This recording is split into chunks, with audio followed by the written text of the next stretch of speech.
Do you have a suggestion for a Rockstar Impact Podcast guest? Go to impactpodcast.com and just click Be a Guest to recommend someone today. This edition of the Impact Podcast is brought to you by ERI. ERI has a mission to protect people, the planet, and your privacy, and is the largest fully integrated IT and electronics asset disposition provider and cybersecurity-focused hardware destruction company in the United States, and maybe even the world.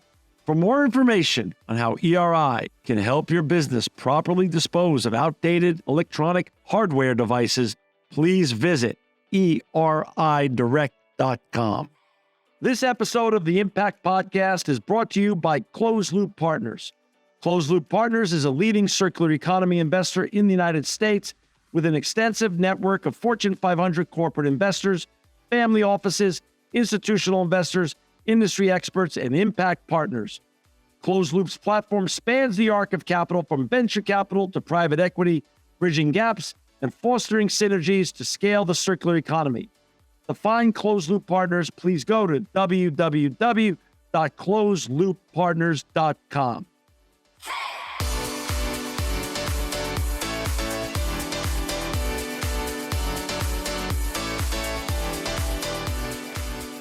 Welcome to another edition of the Impact Podcast. I'm John Shigarian. I'm so honored to have with us today Matthew Sekol. He's the Sustainability Global Black Belt at Microsoft. Welcome, Matthew, to the Impact Podcast. Thank you, John. It is my genuine pleasure to be here. Well, this is going to be a great and fun interview, and we're going to talk a lot about Microsoft and about your book, your wonderful award-winning book that got awards from both Axiom and both from the Goody Book Award system. You won awards with this book. I've read this book. I want our listeners and viewers to get the gist of what's going on in this wonderful book, the ESG mindset. But before we do that, talk a little bit about where you grew up and how you got on this very inspiring journey that you're on, Matthew. Oh, yeah. It was a windy and twisty journey to get here. So I was, oh my gosh, in university as an English degree, taking English and trying to figure out what I was going to do with that. I really liked to read at the time. And I got connected in my sophomore year into a program that was helping mentor incoming first generation college students. And I couldn't figure out kind of why they picked me to do that. I was not first generation, but they saw something in me that I didn't even see. And I would work with these kids and try to make sure they were getting up, going to class, studying, organizing events for them and things like that. For a long time, I didn't really come back to that, to be honest. It wasn't up until I went into IT after that. And it wasn't until maybe about 2019 when I was at Microsoft, I had worked to bring the Next Level Fund into Microsoft, which is a Morgan Stanley startup fund. It invests in underrepresented founders. And at the time, I had this great manager. His name was Shaka Rashid, and he also saw something in me that I didn't see in myself. And I was trying to I was like, wow, this ESG thing is really great. Hey, this fund is kind of related to that with the social impact. Like, how do I get this fund in? And he helped me along. And then when we got Microsoft Finance to agree to invest in it, I said to him, well, now what? Like, who runs this fund? And he's like, you're going to run the fund. And then I said, what do you mean I'm going to run the fund? Like, I thought, like, I was more than happy I had leveraged some work that I had done previously to kind of stand it up. And he said, I said, I kind of wasn't sure about myself. And I was like, this is for underrepresented founders. Like, I'm a white guy. I am not this demographic. Like, what does this mean? Am I taking an opportunity from somebody else? And he said to me, he's like, first off, he's like, you did all the work to get this in here. And I did have a partner who's no longer at Microsoft who also I worked with. And he said, they need, like, he's like, these startups need somebody like you in the room to advocate for them. Yeah. And when he said that, it was like a switch flipped on in my head. And at the time I was focused on capital markets, listening to a lot of ESG conversations with my customers, because it was the early 2020s as these things were tipping over. Right. And like it all just came together for me. And ever since I've been like obsessed with this topic. That's great. I mean, yeah. So, I mean, first of all, I love your boss. It's like, it goes back to that old adage, no good deed goes unpunished. You wanted this, now you're going to manage it, and I like that. That's a great, that is a great message, and I like that. Talk a little bit. How's it gone since you stood it up, and your original idea of getting it funded? How's that journey gone? Oh my gosh, it's been incredible. We have a monthly call, and I tell Morgan Stanley this all the time. It is my favorite 90 minutes every month because I get to Wow. talk about these startup companies that are, they're doing a wide range of things, and it's just fascinating to hear their perspectives, the business models, what they're working on. Try to help them identify their risks. Like I tend to be the ESG guy on the call, Right. obviously. Like, hey, have Right. you thought about this? Hey, they're using AI, and there might be some sort of facial recognition. Are they thinking Mhm. about responsible AI? How are they storing those images? Like all sorts of different considerations that go into a startup that maybe they don't have the expertise to think about. So it's been nothing but a genuine joy, honestly, to be on that fund. Um, and how many companies are now, impacted by that fund and the work that you've accomplished just in these 5 years or so? Yeah, I think we're up to about 10. It's not a super huge fund, Okay. but I And it's always 10. keep, yeah, it's 10. And today it's 10. I always keep an eye out for, as I tend to stay on top of like ESG trends, obviously technology trends with my Right. background. And I'm always looking out for ways to help them. Like, as a matter of fact, I just sent over an email today, like, hey, I saw this, it's related to this startup, maybe we should get on the phone and talk about it. So it's always on my mind. That's so great. I have to ask you, we've been doing this show, Matthew, about 16 and a half years, almost 2,000 guests.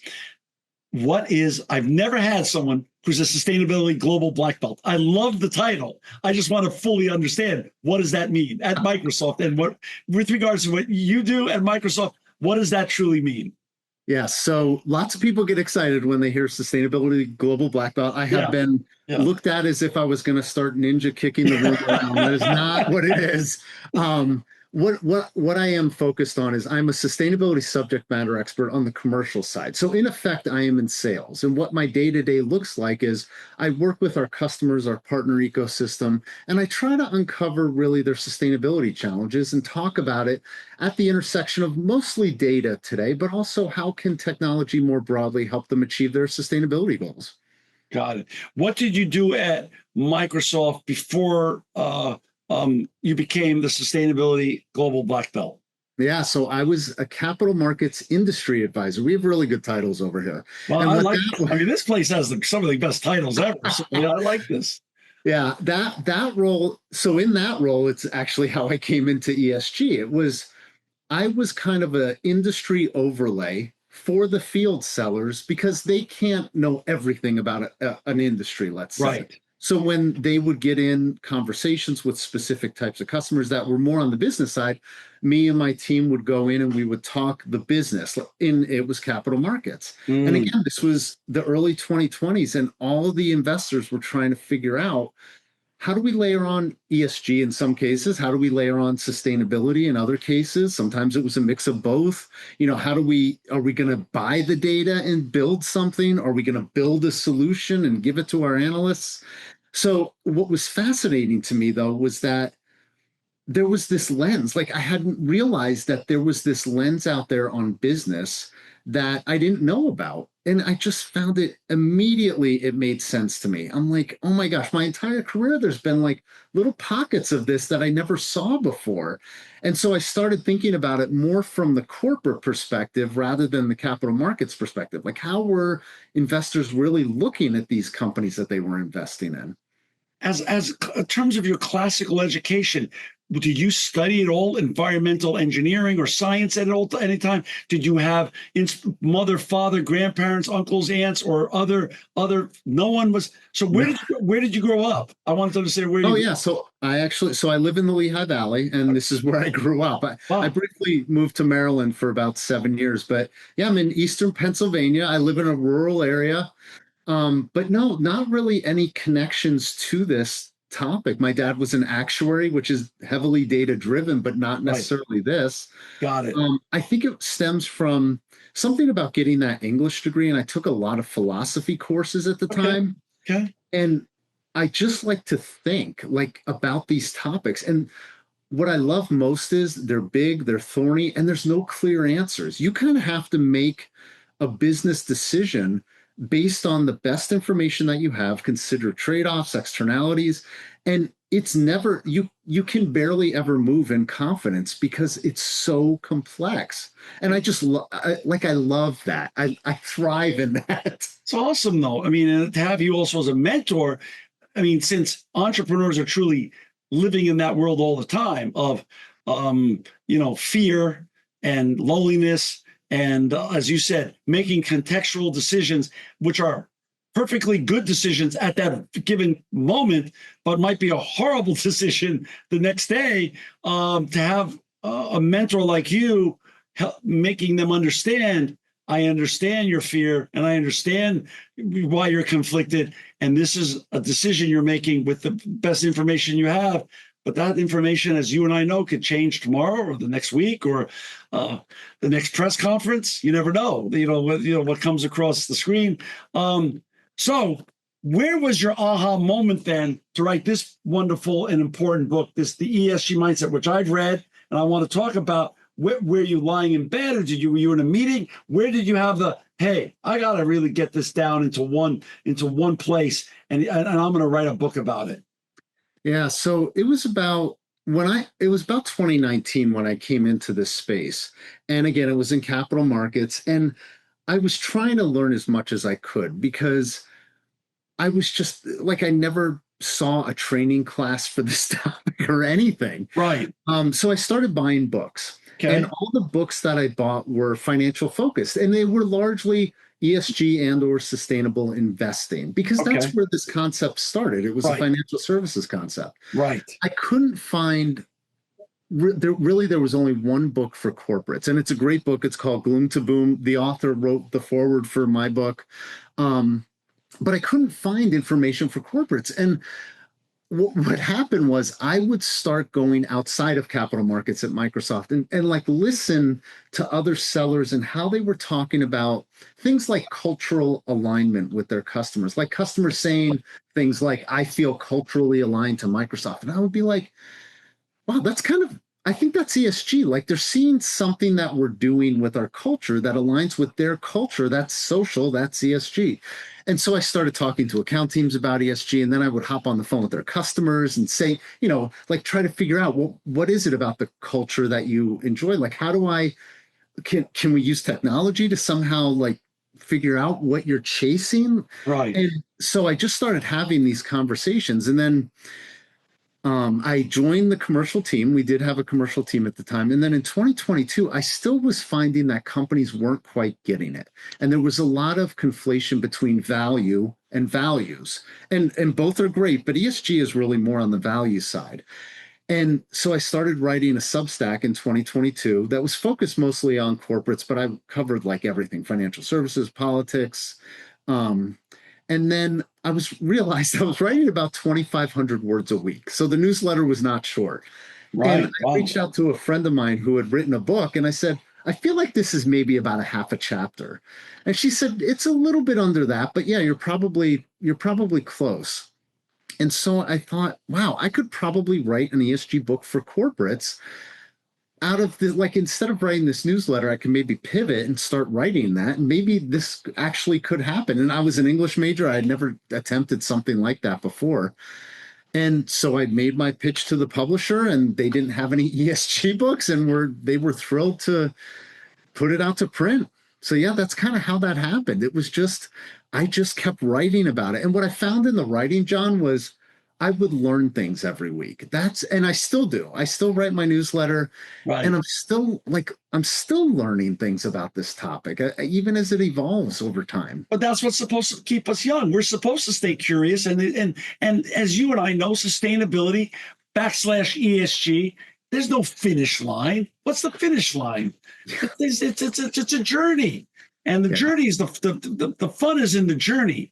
The gift is in the journey. Which brings me back to a point. You brought up a fascinating word a couple minutes ago, and I was going to ask you this question anyway.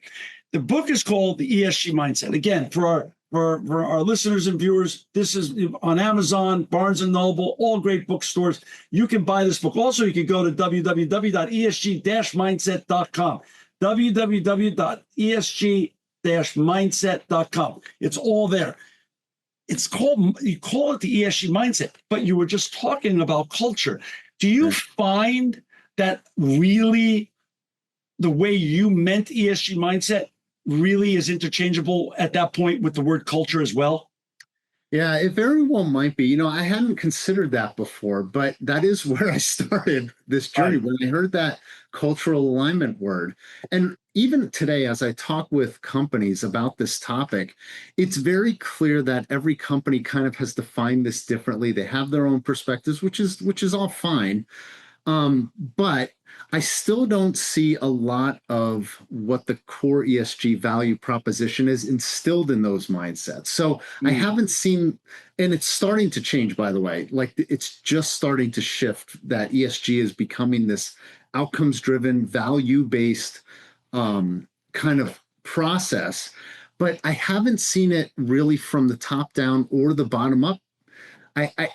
And I write about this in one of the chapters where I suggest that it needs to be mainstream throughout the employee base, from the board and management team, throughout all the employees, effectively, to your point, trying to change the culture a little bit. Because even a frontline worker needs to think like that. You may think a frontline worker doesn't impact the business, but if they're not thinking about these things like, hey, I'm interacting with customers, well, that's a stakeholder engagement that they're effectively leading for you. Right. How are they thinking about it? And how are they thinking about things like brand reputation? And granted, they don't need to get terribly deep into that, but it should still be a consideration in every interaction that they have.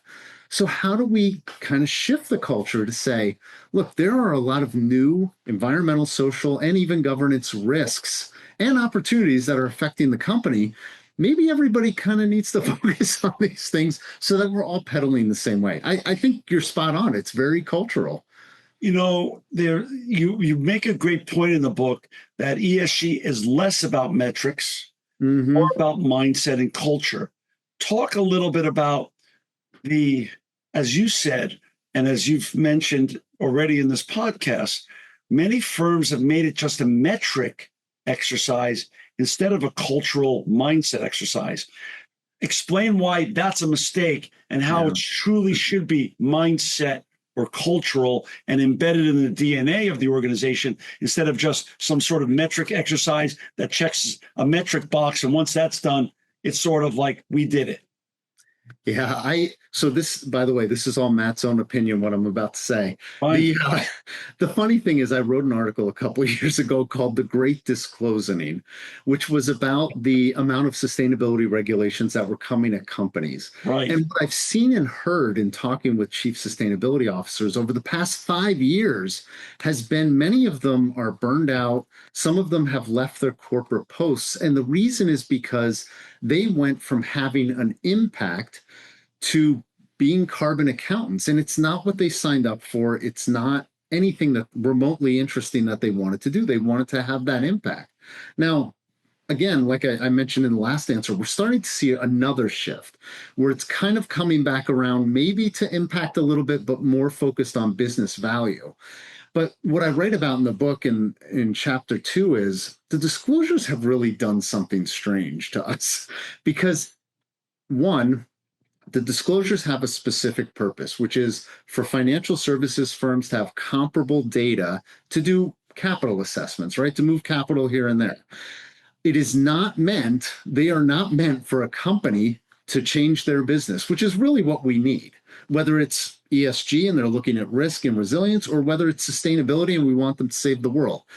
The regulations, the disclosures are not meant to do that. And what companies have done is this really interesting exercise where they've assigned their chief sustainability officer to go out, find all of the business's activity data, all of the value chain data, and then report it out for external stakeholders to use, either a regulator, an ESG rating agency, an investor, a consumer.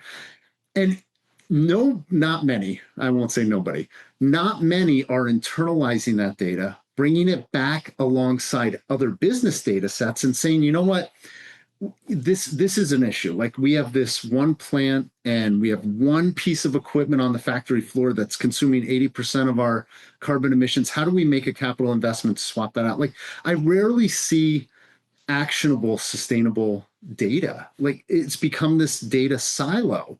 So I really feel like the last 5 years have, I hesitate to say that they're lost because many companies are still making good progress, but the disclosures have really gotten in the way of progress. And it's heartbreaking for me. Well, when I talk to chief sustainability officers because of the show, because of the show and also my day job running ERI, I get to meet lots of wonderful chief sustainability or impact officers, etc. What drives them nuts is this, like you said, this onslaught of regulations that are absolutely sometimes on opposite ends of the spectrum. A mass, there's no harmonization for the most part, and so much of their work that was supposed to be spent on culture and mindset and driving, as you say, resiliency and all sorts of other materiality is spent answering European regulations versus US regulations, and then also living in anticipation of not only what's being done today in the US, but what's to come and how do we get ahead of that? And then before they know it, they're getting very frustrated with the lack of harmony among regulations around the world. What do you, in your mind, in Matthew's mind, when you're both advising, mentoring, or coaching chief impact or sustainability officers or chief ESG officers, what is the ESG mindset in action? What should that look like versus what we just discussed in terms of too much regulations, too much anticipation, and no harmonization? What is a perfect version of what the mindset and culture should look like when it comes to ESG?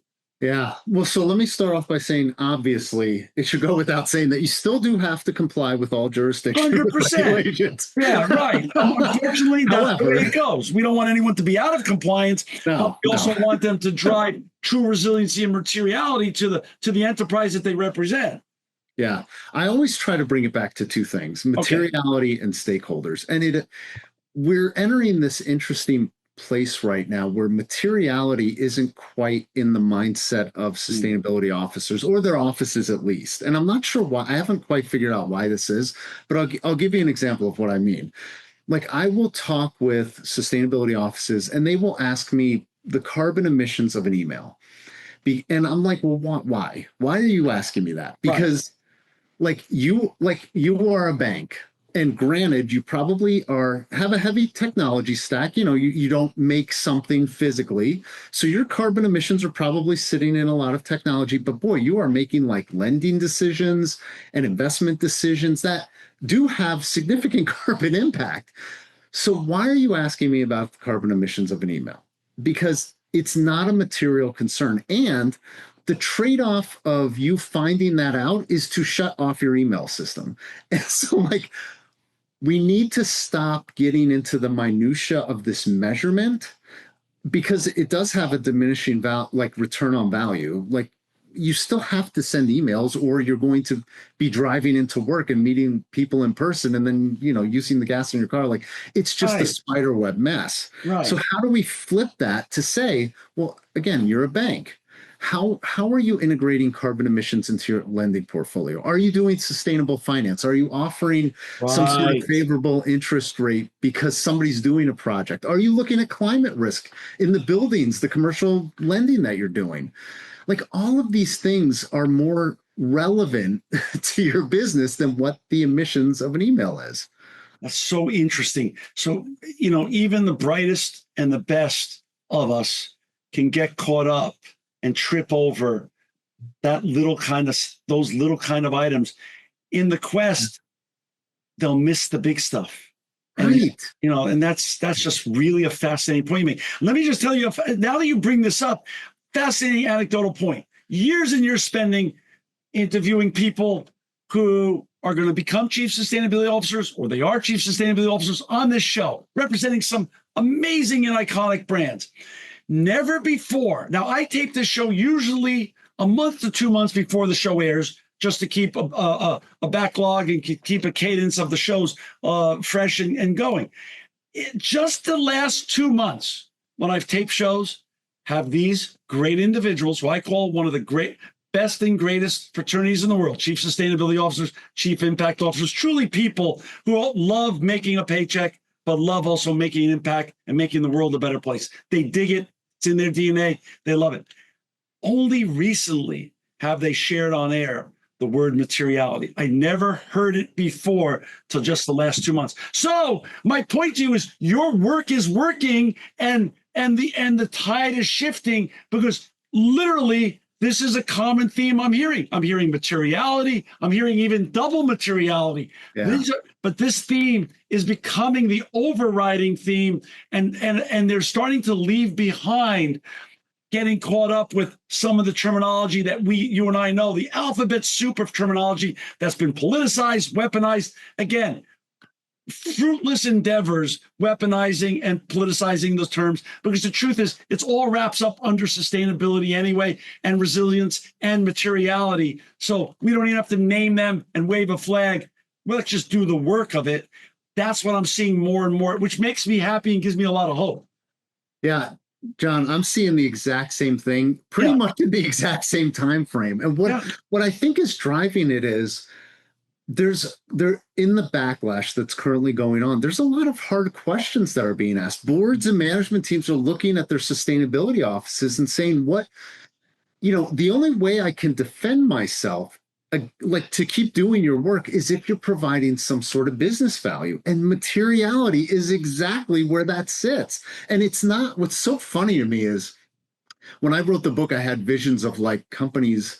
Oh my gosh, I totally get it now. And what's happened is like somehow in the backlash, companies are getting it. It's completely, I was completely unexpected. And talk a little bit about that. I've got wonderful partners in South Korea since 2008 and Japan.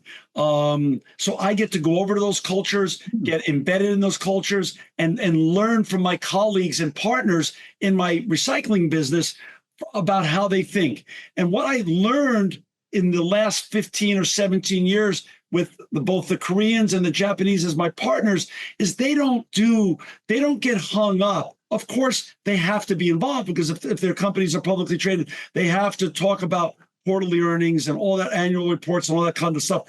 But when I sit with them and we plan together, they're always talking. I remember sitting in a meeting in 2009, and they were coaching me on how to think about 2020. And I thought they were bananas. I thought this was the craziest thing, but they've brought me along in a very gentle way and made me think, hey, John, minimally think about 5 years, but ideally think about 10 or 20 or 30 years, and then think about your legacy. Don't think about this month as a failure, the whole business is a failure. They make me think long-term and legacy. And I'll tell you what, I think we need more of that. Explain what you think about that in terms of getting caught up in quarterly earnings and again, missing the big picture.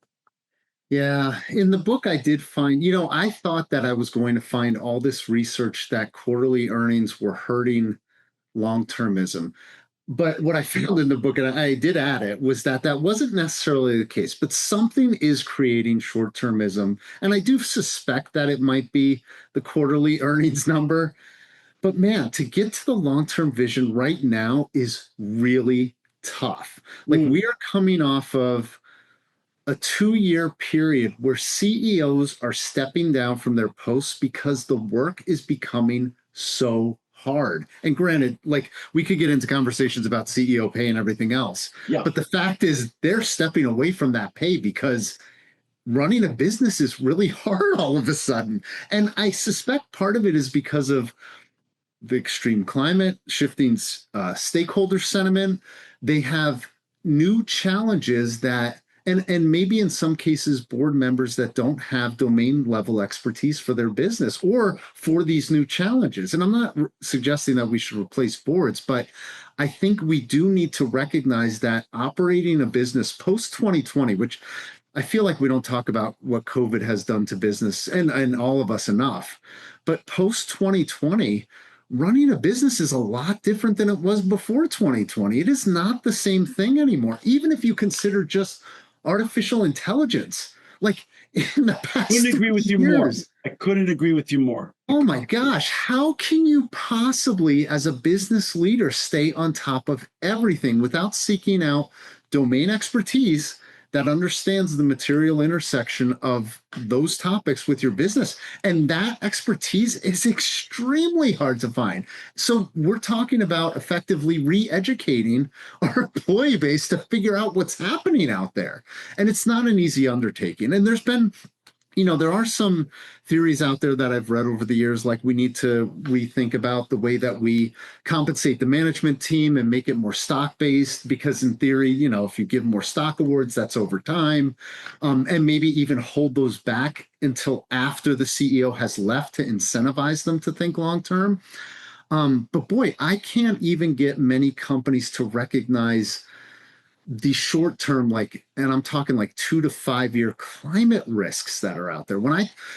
I remember maybe like 4 years ago, I was talking with a pretty big company, and we were doing interviews around the company to try to figure out how they thought about sustainability. And I asked this one guy, have you done a climate risk assessment on your facilities? And his response was, well, I don't. Do investors care about that? I don't think they care about that. And I said, well, if you have 700 facilities in Florida and 40% go offline because a hurricane comes through, investors are going to care. Like, it was this really strange moment where it was a well-recognized brand, and I just could not believe that they hadn't thought about climate risk. And ever since then, I always try to work climate risk into a conversation. And I swear, over 9 times out of 10, the company's not thinking about it. Even medium term risks like that, they're not thinking about. So getting them to the long term is so tough. That's so fascinating. This again for our listeners and viewers, we've got Matthew Sekol with us today. He's a sustainability global black belt on the commercial side at Microsoft. But to find Matthew's book, you go on Amazon.com or other great booksellers. This is a very important, great book. You could also go to www.esg-mindset.com. I'm not trying to pile on and give you another thing to do, because God knows what you do at Microsoft and is very important and keeps you very busy. But imagine if you had a course in this exact topic, ESG mindset, ESG culture, for CEOs, for folks like me, and folks that run much bigger enterprises and organizations at Columbia or Stanford, NYU, Harvard. It would fit anywhere. It would be unbelievably valuable. How would you lead that course? And now in 2025, and like you said, COVID changed the math, AI has changed. Like I was telling someone the other day, I was around and started the .com that became very luckily, fabulously successful in 1998, the year Google was founded. So let's take the year Google was founded as the year that information started to become democratized, and it's just increased since then. AI, whatever year we choose as the AI explosion, whether it's 2018, 2022, whenever it is, the advent of AI and the growth of AI and the explosion of AI is the re-democratization.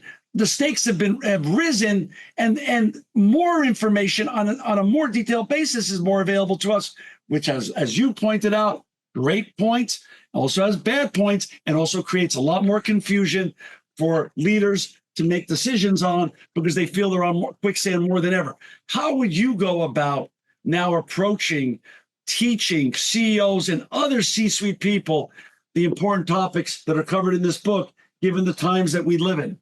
Yeah, it's a really great question, because I don't know, I have done some speaking at universities, like remotely, for some of their sustainable or ESG classes. Yeah. What I feel like is needed is kind of a reset on the broader pictures.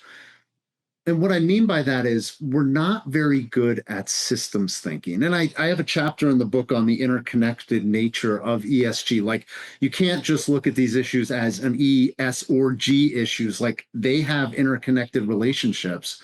But I don't think we're very good at that systems level thinking. And one of the examples came up recently with a partner that I work with, and the LA wildfires. They were advising the state of California, and I hadn't even thought about this, but with those wildfires, what they saw was an atmospheric river forming off the coast. And while you might think, hey, that's great, now the fires are going to stop, what they realized was that all of the things that had burned, all the man made things that had burned, were going to now be distributed across the local landscape and flow out into the coast. And what does that look like? Like that level of systemic thinking is really what we need. Companies, policymakers, all of us need to have now, because the world is wildly complex. So first I would kind of take a little bit to try to figure out how to teach that. Like, how do you teach systems level thinking? The next thing would be, how do you get leaders to focus on that Right. complexity, right? And it's not so easy, because you have to make, once you understand the problem, like I said earlier, you have to understand how to make a decision with the best information that you have, but also consider things like trade-offs, externalities, internalities. If you're dealing with a company, like, how do you really look at a problem robustly and look at the solution in a manner that you're not creating more of a problem? The third thing I think would be, oh my gosh, materiality, which I think we've covered. Right. And then the last thing would be, and I'm hoping we see more of this in 2025. The last thing would be actual use cases of failures, especially governance failures. And I'm not going to call anybody out, but Right. businesses where we've had governance failures. Right. But I think also where maybe ESG gave a company a little bit of foresight. And then here I will call out a company, which is Costco. Like, Costco was one of the early pro DE&I boards that came out and said, you know what? And I wrote about their dissent against the shareholder proposal at the time, because it wasn't just boilerplate. Like, they actually went through and detailed why they were going against the anti-DE&I proposal that was that the shareholders sent in. And it seems to have worked out well for them. They seem to have increased memberships, and foot traffic is up according to Retail Wire.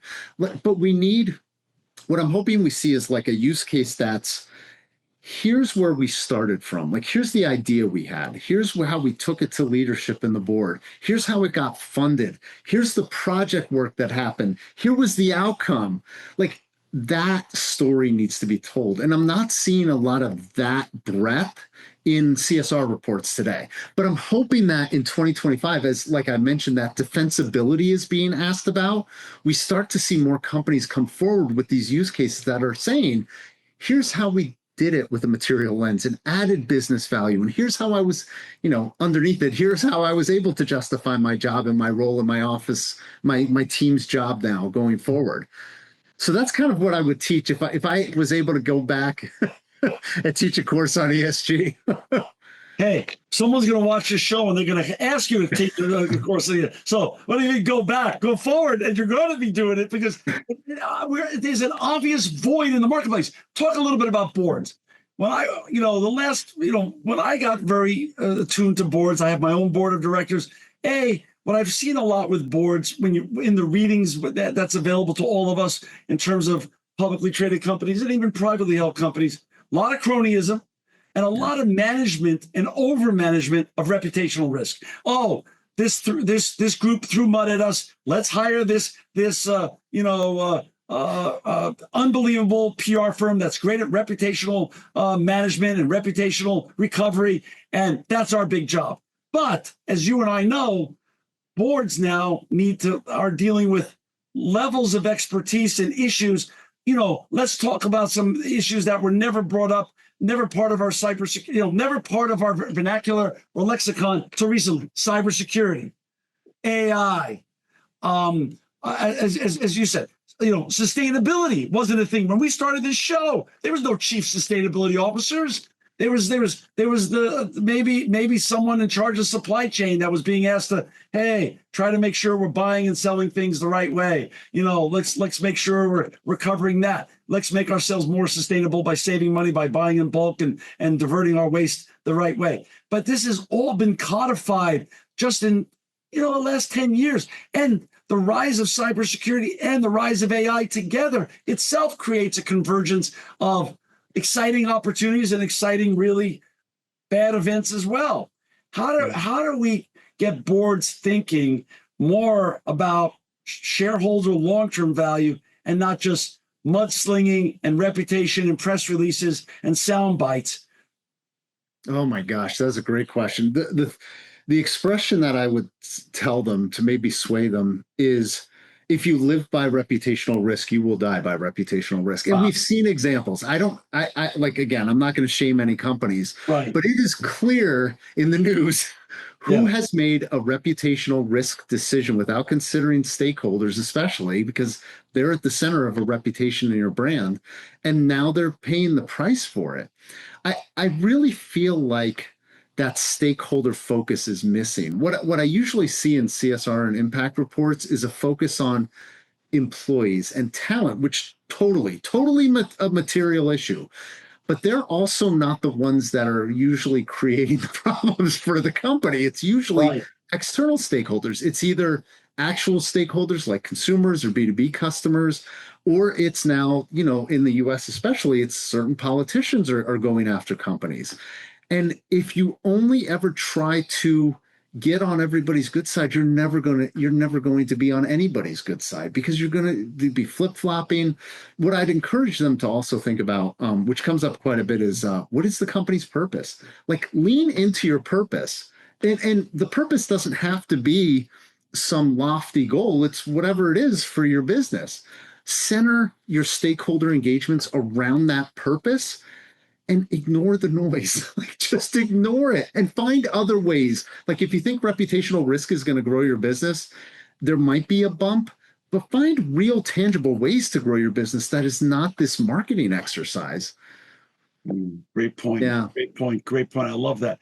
Let's go back to a little bit where we started from. Matthew, people watch you, they read your book, and they say, I want to be Matthew one day. I want to do great things like him. Not only keep my lights on, buy groceries, have a house, have a wife, kids, all the wonderful things that make this country great, make the fabric of our culture in this country great, but also make an impact. Whatever I'm doing, I want to make an impact, leave a legacy. You're obviously living that. What can you tell high school students, graduate students, college students today that are looking to make a career for themselves that includes sustainability, that includes technology, includes also a lot of the topics you cover in this wonderful book? How should they go about it? How do they go about now? There's so much information out there about why kids now shouldn't even be classically going to college or trained the way we were coached to, go to college and get classically educated first. How do kids find their way, and the next generation behind us? How would you coach them to find a path here? Yeah. Oh my gosh, John, that's such a good question. I Mm. was an English major that found my way into Yeah. technology because it was 1998. The internet was booming, and I was fascinated. Like, I just find fascinating topics that I like to pursue. So Right. my first level of advice might be, what are you passionate about, and chase it. Like, there are jobs for pretty much anything you want to do. And I was an English major who literally, the summer after I graduated, picked up a Microsoft book and studied Microsoft certification and got certified and went into IT with an English degree. Wow. And then, years later in 2014, I was working at a company that ended up going through an M&A. I ended up going into sales. Like, I am not, like, my career has not been sales. I spent 15 years in IT. I spent more time in IT now than I have been in sales. And then once I got to sales, I found ESG, and I was like, wow, this is great. So I guess don't be afraid to pivot, but also don't be afraid to follow your passion and recognize that your professional life will likely have these pivots. It also may not. Right. That's the first thing. The second thing is always be curious and always be learning, which I wish somebody had said to me when I graduated. Like, I didn't even realize, even that summer after I graduated, where I was studying something else, I didn't realize the importance of ongoing learning. And it has been so valuable. And the way that I learn now is I try to consume as much as I can within reason. I try to look at topics that I find interesting, and then I write about them. And I find in the writing, I learn about the topic. So yeah, but also if you're looking for a role in impact, the one hard piece of advice I think would be pick your time. Like, you need to have a life that is, we live in a capitalist society. Right. You need to have a job. You need to pay the rent. I would not ever recommend you go into an employer and start bad mouthing them or like loudly. But you'll also notice on my LinkedIn, one of the headlines that I have is benevolent troublemaker. I do push this place around quite a bit internally. And if anybody's at Microsoft who knows, like, I do not hold back. And I will say, hey, I think, but I do it tactfully. I think there's a better way for us to do this. Here's the evidence I've gathered. Here's the learning I've done. I think this would be a better approach. This would be the better yield. And I do it not only as a seller. I've talked with our sustainability office about different ideas. I've talked with people globally will reach out to me inside Microsoft, outside Microsoft, and I'll just sit with them and talk through their issues with them. That's probably the last thing I would advise on. Like, take calls from people. Like, I love taking calls. And granted, John, I don't know how many people are going to listen to this. More than happy to take calls as long as I can. No good deed goes unpunished. You said it. I do take calls from people because that's great, though. Even when I meet people early in their careers, their perspective is so valuable to hear about what are they thinking? What are they seeing? Especially, I live in Pennsylvania. We talked about this earlier. I don't live in a global South country or even on the West Coast of the US. Like, it's very different. And I want to hear from different people because I don't want to lead with my own perspective constantly. That's not very, nuanced or exciting.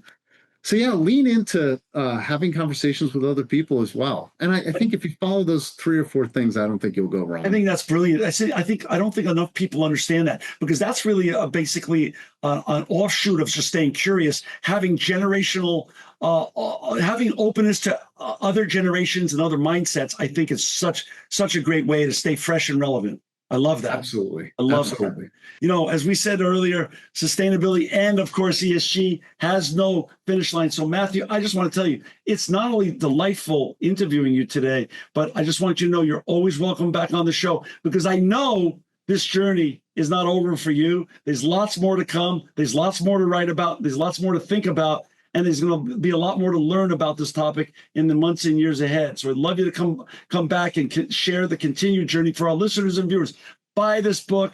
Go to Amazon.com or a great bookstore near you. Buy this book. Read it. You'll get a lot out of it. I got a lot out of it. Or go to www.esg-mindset.com. Matthew, thanks for not only spending an hour with us today, more importantly, thank you for making the world a better place. Thank you, John. Take care. This edition of the Impact Podcast is brought to you by Engage. Engage is a digital booking platform revolutionizing the talent booking industry. With thousands of athletes, celebrities, entrepreneurs, and business leaders, Engage is the go-to spot for booking talent, for speeches, custom experiences, live streams, and much more. For more information on Engage or to book talent today, visit letsengage.com. This edition of the Impact Podcast is brought to you by ERI. ERI has a mission to protect people, the planet, and your privacy, and is the largest fully integrated IT and electronics asset disposition provider and cybersecurity-focused hardware destruction company in the United States, and maybe even the world. For more information on how ERI can help your business properly dispose of outdated electronic hardware devices, please visit eridirect.com.